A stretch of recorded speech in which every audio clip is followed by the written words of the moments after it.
Somewhere in the mist-kissed hills of Bungong country, on land that has whispered stories for thousands of years, two sisters are digging their hands into the earth. Their YouTube channel, Mother the Mountain Farm, isn't just a guide to growing food or raising chickens.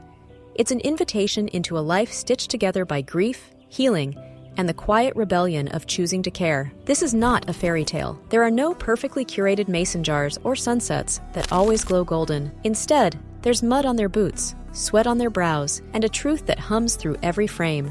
I don't want the sap to get all over the floor, but I think it's a good spot to hang my insta rifle. To regenerate land, you must first tend to the cracks in your own heart. The story begins with the land.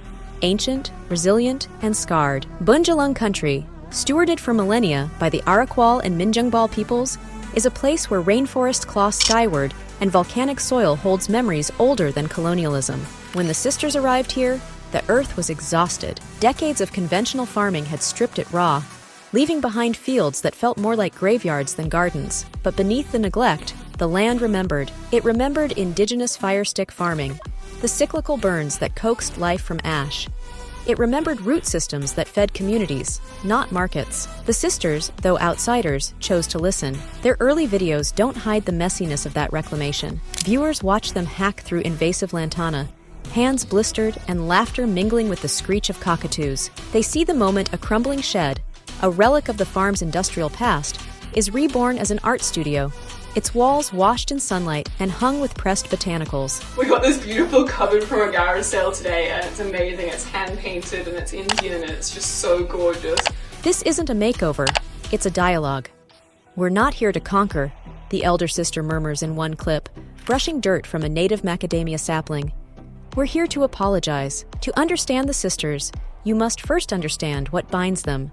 Loss, love, and a promise whispered at their father's grave. 5 years ago, his death left the family untethered. Grief, that uninvited guest, moved into their home. But rather than let it consume them, the sisters did something radical.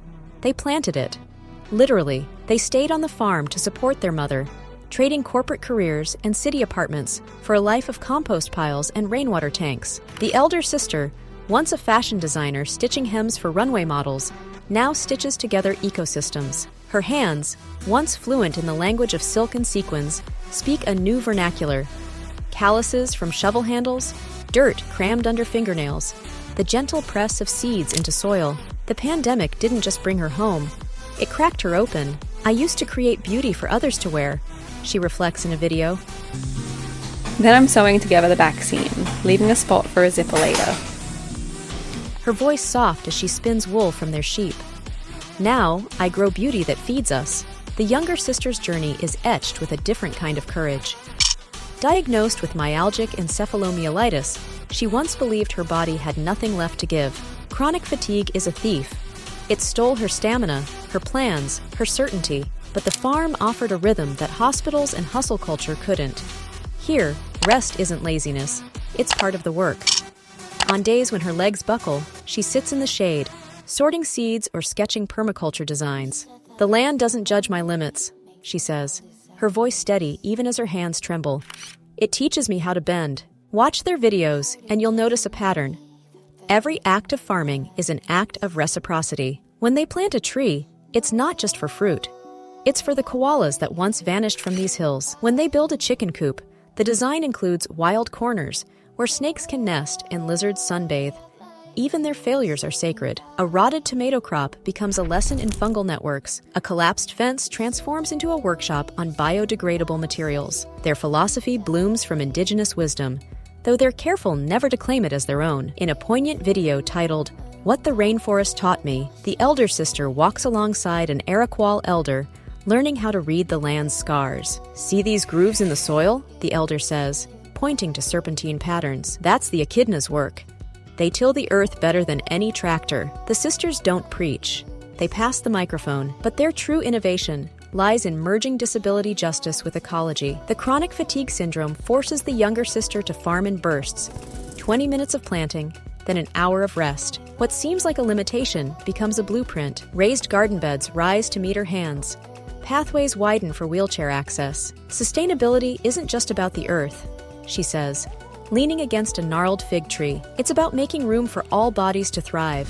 A typical morning on the farm defies the hustle of modernity. There's no alarm clock, just the kookaburra's dawn chorus. The sisters move like the tide, purposeful, but never rushed. One tends to the ducks, scattering grain, while the birds waddle behind her like feathered disciples. The other kneels in the herb spiral, plucking lemon balm for tea. Their mother, the quiet backbone of the operation, is often found in the kitchen, turning wrinkled apples into caramelized jam. Money from YouTube, earned through Patreon supporters and ad revenue, is funneled back into the land. Fencing to keep wallabies from devouring seedlings.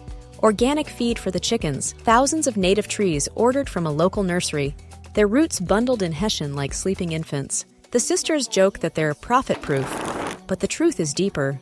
Their economy runs on gratitude, not growth. I am so proud of myself. I grew this huge bunch of bananas. I planted this sucker probably about 2 years ago. And Not all days are sunlit. Chronic illness flares.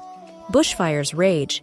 Algorithms shift, threatening their income. In these moments, the sisters let the camera roll. There's a rawness to these videos.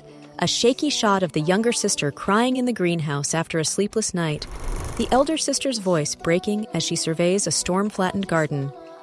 But this vulnerability is their compass. During one particularly brutal fire season, smoke choked the valley for weeks. The sisters filmed the aftermath. Charred earth, skeletal trees, the air thick with ash. Yet as the camera pans lower, a green tendril unfurls from the blackened soil. This is what they don't tell you about regeneration, the elder sister says, her soot-streaked face softening. Sometimes, life asks you to burn before you can grow. Today, Mother the Mountain Farm is more than a channel. It's a sanctuary. Viewers in crowded cities plant basil on balconies after watching their tutorials. Retirees rebuild connection through compost.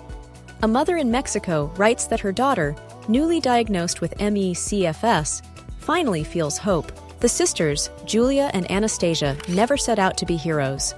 They're simply two women who turned their pain into poetry, one furrow at a time. Their father's absence is a presence here, woven into the apple trees he planted years ago, and the way their mother still hums his favorite song while kneading bread. If you ask them what they've grown, they'll show you figs, eggs, honey, but look closer. The real harvest is harder to name.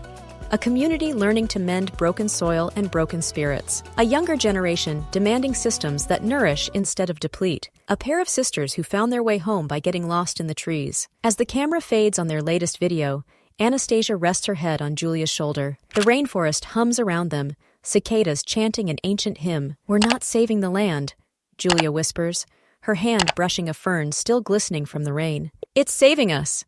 You might want to check this video right here.